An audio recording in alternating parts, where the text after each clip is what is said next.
El libro interviene en una especie de latiguillo dominante que tenemos como discurso que está instalado y que plantea que la solución a los problemas que tenemos es crecer, tanto el crecimiento en el empleo baja la tasa de desocupación y genera empleo formal de calidad, y con esto se resuelve todo.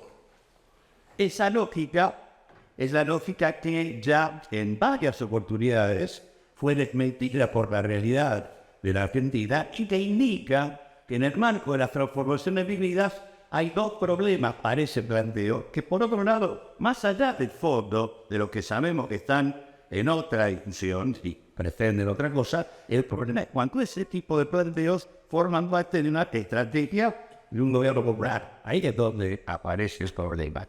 Y la verdad que este planteo hace agua por dos lugares. Primero, no es cierto que el crecimiento resuelva en tanto no exista un cambio en el modelo productivo. Por lo tanto, no es solamente crecer, sino cómo se crece, con qué modelo productivo se lleva adelante. Esto implica, de esto no me voy a ocupar, porque el libro no se ocupa de esto, pero sí decir que eso implicaría reemplazar la idea de que la Argentina tiene, uno le llama restricción externa, si nos faltan dólares, eso lleva a que la salida es fomentar las exportaciones. Bueno, yo creo que eso debe ser revisado para colocar como clave de la discusión de la reconstrucción productiva de la Argentina la sustitución de importaciones. Ese que es un punto. El otro punto es que las políticas que históricamente incluso los gobiernos populares utilizaron para mejorar la distribución de los ingresos, que eran, bueno, fijo el salario mínimo y al fijar el salario mínimo le pongo un piso a los ingresos de la sociedad y además ese piso permite que los trabajadores que en cada convenio discutan y puedan con mayor fortaleza disputar el excedente con los patrones. Eso está también hecho polvo en la realidad, porque no es cierto que el salario mínimo hoy es el piso de ingreso del conjunto de los que están ocupados o trabajan, y tampoco es cierto que los trabajadores que discuten en convenios se vean fortalecidos en la práctica cuando uno toma, por ejemplo, un sector top como los aceiteros, para poner un caso, que tienen ingresos superiores al resto. Cuando uno mira lo que se llevan los laburantes aceiteros respecto a la tasa de ganancia y la productividad que tienen esas firmas, la verdad es que no le hacen ni cosquillas. Por lo tanto, estos dos temas, modelo productivo y la ineficacia de las políticas históricas de redistribución del ingreso, lo que obliga para nosotros es abrir un poco la cabeza y tratar de plantear instrumentos nuevos. En ese lugar es donde yo creo que interviene que este texto que de alguna manera nos parece aporta al debate que tenemos. En este sentido, la discusión, y aparte no podemos ver en las propagandas oficiales. ¿Cuál es el lema? El desempleo ha bajado, tenemos una tasa de desempleo más baja de la historia, 6,3 o 6,4%, ¿no? Y eso sería el indicador de que la cosa está bien, ¿no? Y en segundo lugar, estamos generando empleo registrado y nos ponen todos los días las propagandas. Digo, en el tema con la tasa de desempleo nos ocultan la problemática general y con el tema del empleo registrado lo que no nos dicen es que más del 70% de ese empleo registrado es empleo público, monotributo y monotributo social. La parte que tiene que ver con generación de empleo privado de calidad es inexistente, es decir, en cuentagotas. Consecuentemente digo, ese es el... Ahora, si uno en el marco de este 1 de mayo que acabamos de vivir quiere ponerle algunos datos a lo que nos oculta la baja en las tasas de empleo, es por ejemplo el hecho de que en la Argentina el 48,7% de la población en condiciones laborales de trabajar está en situación de precariedad. Precariedad en términos contractuales o precariedad en términos de ingresos. O sea, o están desocupados, o transitan la informalidad, o tienen ingresos, a pesar de estar en trabajos formales, tienen ingresos inferiores al salario mínimo. Digo, ese 48,7% de la población son 10 millones 300.000 personas que están en esa situación en la Argentina. Ahora, este 48,7 para mujeres se va al 50,7. Es decir, sube. Y en la franja entre 18 y 24 años se va al 80% de la población en condiciones de laburar. Eso es lo que está en condiciones de precariedad. Si además nosotros tomamos, en general se usan las canastas de consumo para establecer quiénes son pobres, quiénes son indigentes, o quiénes están dentro de las capas medias y demás.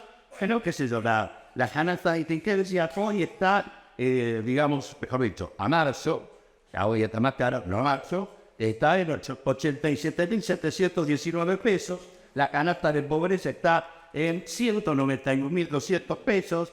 Y la canasta media estaría en marzo en 335.000 pesos todo para una familia tipo, una pareja y 2 pibes. Bueno, en realidad, con esa canasta se llega a la conclusión de que la clase media en la Argentina comienza a partir de las 300 lucas. Desde las 300 lucas para arriba se puede hablar de clase media. ¿Cuál es la primera observación que uno puede hacer? Ningún laburante, todo lo que gana, puede garantizarle a su familia más de 300 lucas para ser parte de la clase media en nuestro país. No existe eso. No se puede. Esto es un cambio fuertísimo para la Argentina porque a la historia de la Argentina la clase media estaba nutrida por trabajadores que lograban niveles de ingresos de esa naturaleza. Bueno, en realidad, cuando uno mira, pero todo el punto más bajo, el salario mínimo ni siquiera cubre, en marzo, 68.500 pesos, ni siquiera cubre la canasta de alimentos. Está en 87.700 pesos. Y si tomo incluso a los que están mejor, que son los trabajadores registrados estables, eso ganan en promedio 239.000 más. O sea, tampoco superan las 300 lucas, ni siquiera los que están en mejor situación. Cuando uno mira los números, el promedio de ingresos, tanto de los que son buena provincia como de los que están asalariados, registrados o no registrados, como los que son trabajadores familiares, ninguno logra superar el promedio la canasta de pobreza. Nadie puede asombrarse a partir de esto que tengamos que prácticamente el 30% de los que están ocupados son pobres. E incluso los trabajadores no registrados tienen ingresos que están un 17% abajo de la canasta de vigencia. O sea, ganan menos que la canasta de alimentos. Lo cual es relativamente importante porque si nosotros vamos el año que pasó, 2022, la economía argentina generó 600.000 puestos de trabajo, de los cuales 500.000 fueron trabajadores asalariados no registrados. O sea, no dominaron el empleo negro asalariado dentro de la creación de empleo en Argentina. Por lo tanto, es un tipo de empleo con niveles de ingreso tan paupérrimos que no genera la posibilidad de resolver la problemática de la pobreza, más bien la perpetúa en el tiempo o la incrementa, como es el caso en el que estamos. Por supuesto, además habría que agregar en este cuadro hace 8 años que la clase trabajadora no tiene recuperación de su poder adquisitivo. Son 8 años de caída permanente. Si uno mide el salario promedio respecto al 2019, está hoy 5% abajo. Pero si no mira respecto al 2015, está 29% abajo. Y si además agarramos a los trabajadores jubilados, el abono jubilatorio está 14% abajo de lo que estaba en el 2019 y está 29% abajo de lo que estaba en diciembre de 2015. O sea, lo que quiero decir es que decir que la tasa de desempleo es baja lo que oculta es el dato central del fondo laboral de la Argentina, que es la precariedad. Y entender que en el país, para tener una política que permita resolver la problemática de la distribución del ingreso, de la distribución del crecimiento, lo que uno tiene que tener es un ataque al conjunto de las realidades que tiene la clase trabajadora. No alcanza con los instrumentos viejos, porque hoy hay prácticamente 4 de cada 10 trabajadores que tienen ingresos inferiores al salario mínimo.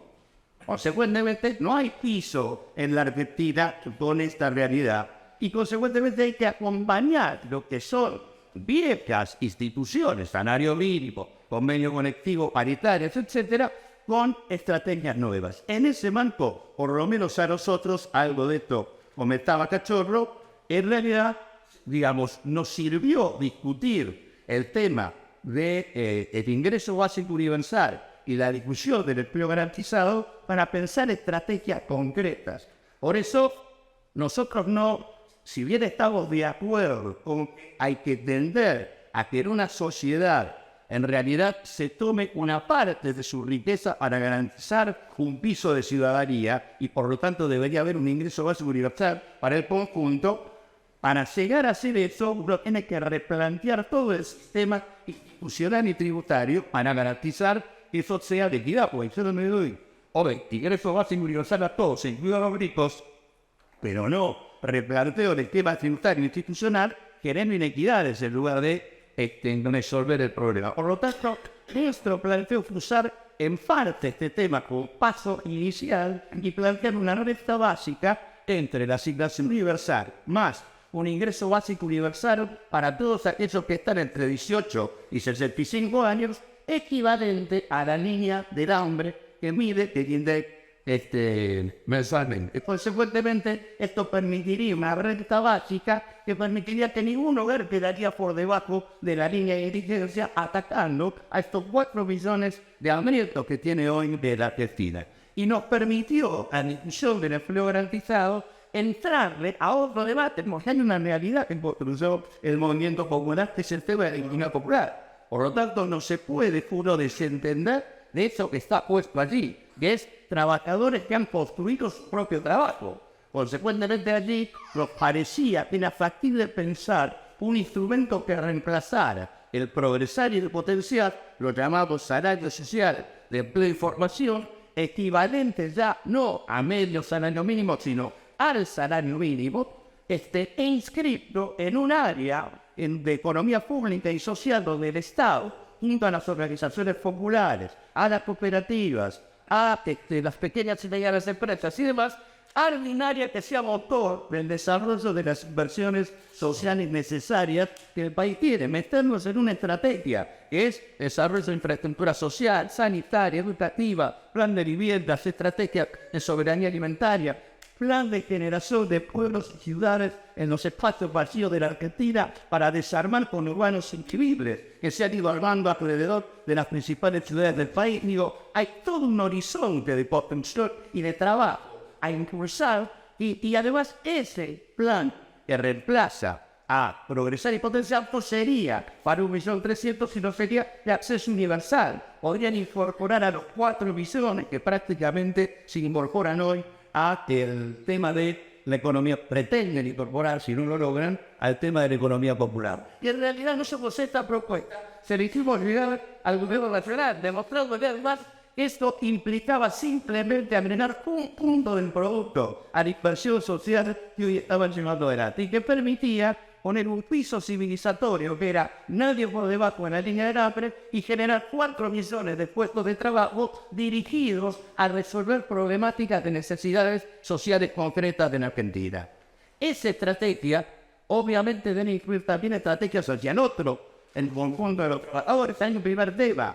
La reducción del tiempo de trabajo en la Argentina tiene una primera etapa, que es reducir la sobrejornada. En la Argentina hoy hay un 30% de laburantes, estamos hablando de casi 6 millones de personas, que en realidad trabajan más de 45 horas semanales.